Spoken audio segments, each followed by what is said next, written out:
Hi, everybody. My name is Isabel Coloma. This is my senior capstone proposal. I explore the topic of how graphic and user interface designers shared similar design philosophies.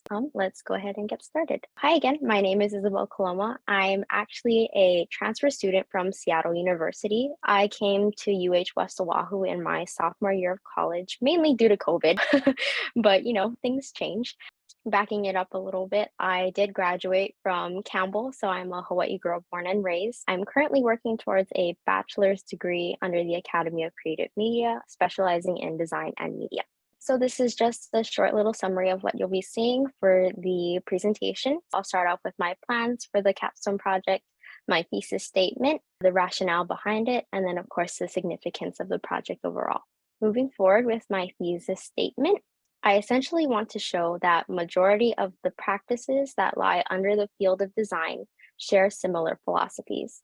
And therefore, the field itself overall has a sort of limitlessness about it. In my paper this past quarter, I specifically compare graphic and user interface design to sort of provide two concrete examples of how these practices share similar philosophies.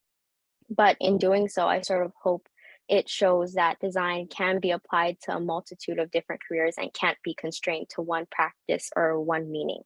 I wanted to research this topic because when I first got into design back in high school, I never really knew what it was, and I was taking it purely as an elective class. And I feel like a lot of people sort of share this confusion when it comes to design because it's just so ambiguous. Like, what is engineering design? What is interface design? There's no real contextual definition for it. Because it's so open to interpretation, I feel like the importance of the field itself sort of gets lost in thought.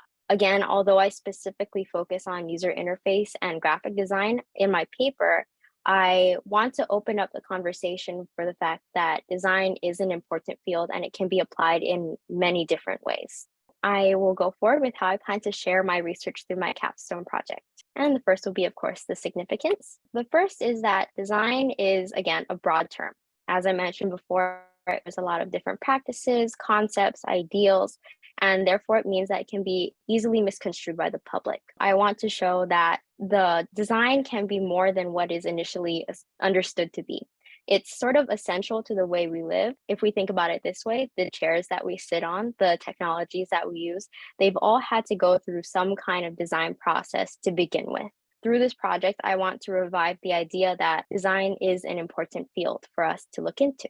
And then furthermore, design has and continues to evolve throughout time, whether it be designing newspapers or physical advertisements to share information in the past, or now designing interfaces for our technologies. Design has and always been able to adapt to the needs of society. Through this project, I think it's significant in showing that design has developed throughout time, and it'll continue to remain important even as our technologies become more sophisticated and more complex. Design is going to be necessary in the future as well.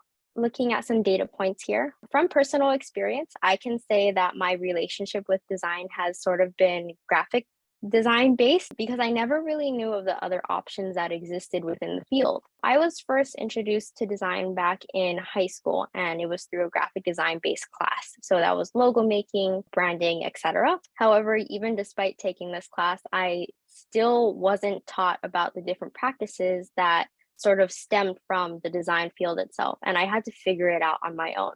And as you can see on the chart on the left, I think a lot of people that go into design also follow that route. And so there's just an abundance of graphic designers versus user interface designers, and I'm sure other designers that exist out there. So if we compare it to the chart on the left, you can see there are billions and billions of different interfaces and technologies that have to be designed, and yet only a fraction of the designers that exist out there are working to design these things that exist. Through my project, I hope that I not only clarify the importance of design, but I also want to share all the opportunities that stem from it as well. So hopefully we can create a better balance between designers that exist out there.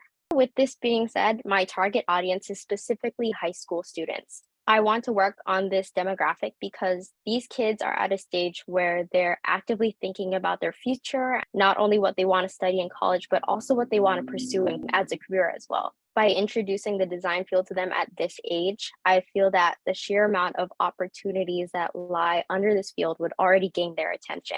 If these students become interested in design, then maybe it'll just show others too just how important it is.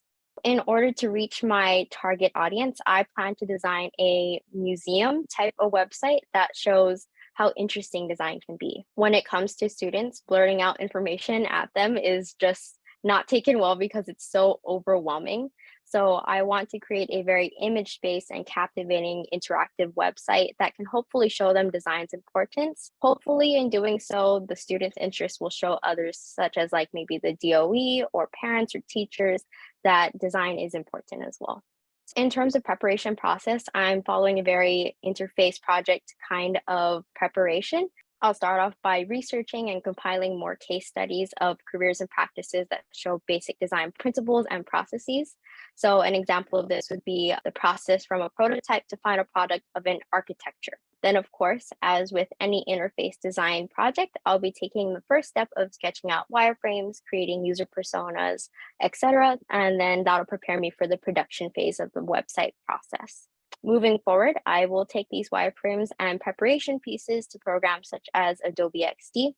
That'll let me create higher fidelity prototypes that I can then develop into a full website using creators such as Weebly or Wix. And then last but not least, I want to share my website with my target audience. So hopefully I can reach out to maybe Campbell because they're my alumni. I'm an alumni of Campbell, but yeah, they're my old high school, reaching out to other high schools and sort of sharing it with my target audience and seeing the feedback from there. In terms of Deliverable and how I want it to look, I really liked the content organization of, I believe this is the Natural History Museum's website. They sort of let you take a walkthrough on your own if you're not able to go there physically. And I like the way that if you click on one thing, it'll take you to a whole spread out of other images. And then it's just super interactive and it keeps you engaged for the entire time that you're on the website. If I'm targeting high school students, I have to make it this interactive in order to capture their attention and actually get the information to go through to them.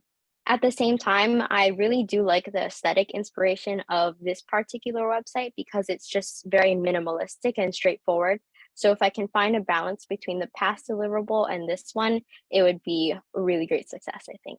Okay, that's my presentation. Thank you so much for listening, and any questions, I'm happy to answer.